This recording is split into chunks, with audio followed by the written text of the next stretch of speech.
Hello everyone, welcome back to my channel for a new unboxing and review. Today it's Boba Fett from the Book of Boba Fett. It took me a while to decide whether I should get this figure or not, because unlike the quarter scale figure, this one doesn't come with the healed head sculpt.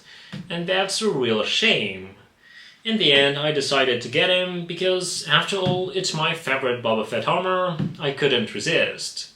So first, as usual, let's take a look at the box. This is your usual Star Wars collectibles box, which means it's a black box with a promotional picture of a figure there and the Star Wars logo. For the Book of Boba Fett figures, you have an orange-yellow colored strip with an additional picture of a figure there and another one there. When you remove the first part of the box, you get this beautiful promotional picture of a fight between Boba Fett and Cad Bane, and then you get the figure. So let's open this and first talk about the accessories.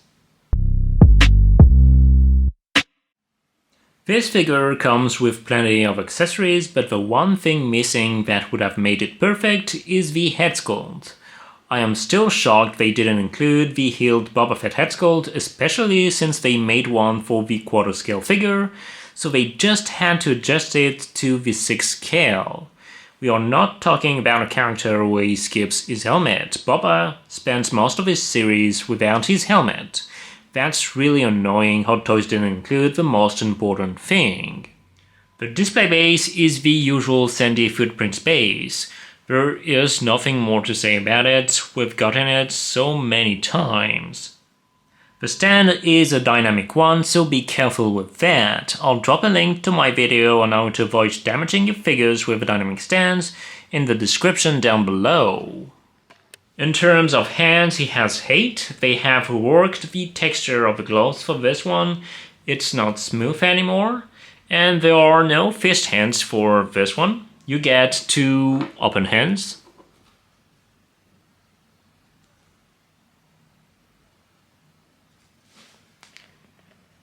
two gesture hands,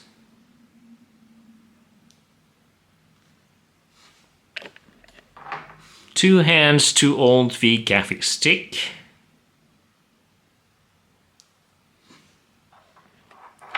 and 2 hands to hold the weapons.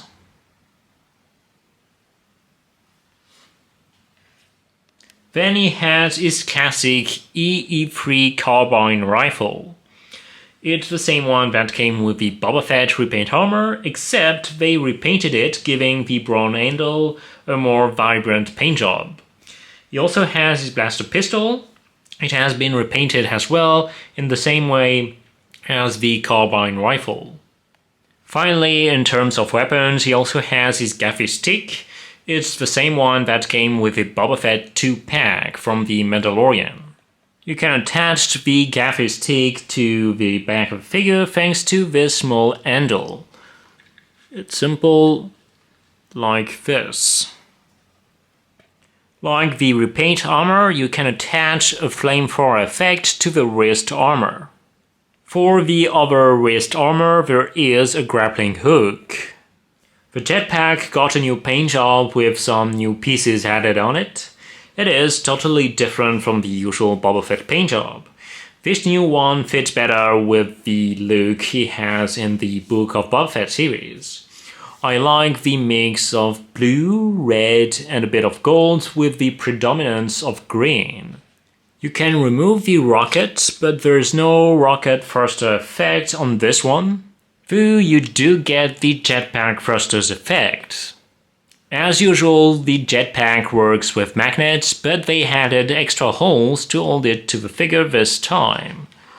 So it works like this.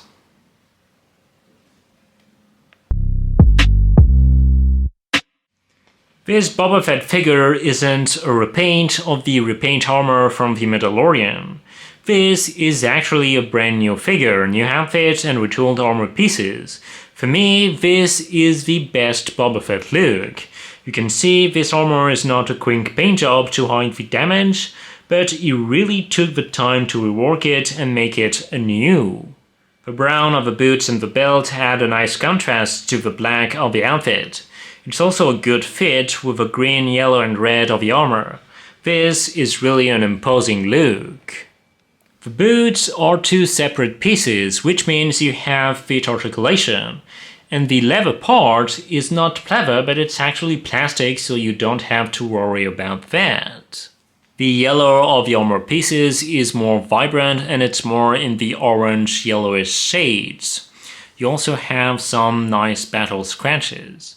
The pants have some details on them and a pocket. These are not simple black Tuscan Raiders pants anymore. The belt is using a mix of pleather and plastic. The brown is quite bright, so it really stands out in the middle of the black outfit. The blaster can be inserted in the holster, but it's not as easy as in the previous versions. You have to push it a little bit and be more careful when you insert it. Like this.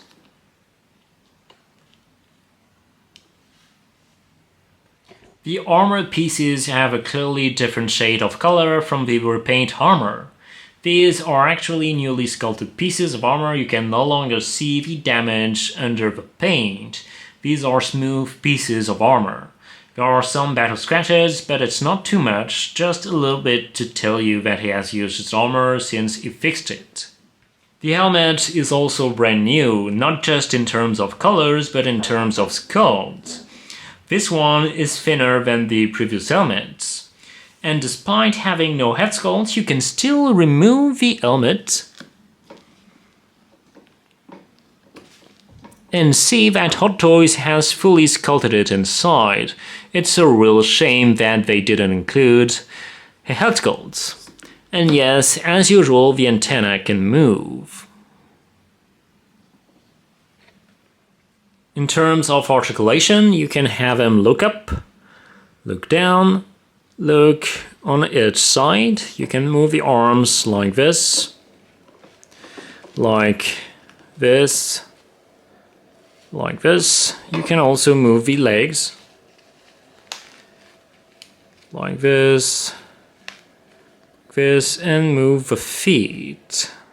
Here's the repaint armor next to the Book of Boba Fett figure, and you can really tell the difference between the two. Personally, I think the camo on the Book of Boba Fett armor really makes the difference, and also the colors, it's a lot better.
This is an amazing Boba Fett figure and my favorite look of the character. It could have been the ultimate Boba Fett figure if Hot Toys had included a net gold. Thanks again for watching and don't forget to subscribe to my channel. Bye!